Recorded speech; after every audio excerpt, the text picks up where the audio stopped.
खुशबू जब कुरान से निकलती है तो अल्लाह तबारक व तआला से मोहब्बत और कुर्ब का ज़रिया बन जाती है।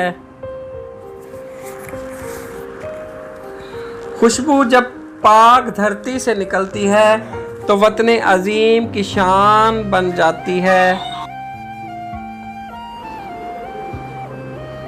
खुशबू जब गुलाब से निकलती है तो दिलकश झोंका बनकर महबूब बन जाती है।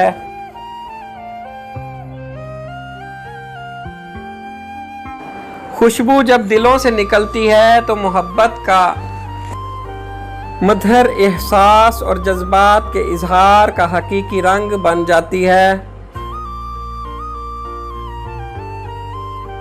खुशबू जब दिमाग से निकलती है तो लाफानी तख्लीक बनकर बिखर जाती है। खुशबू जब रूह से फूटती है तो पाकीज़गी का एक लतीफ़ झोंका बन जाती है।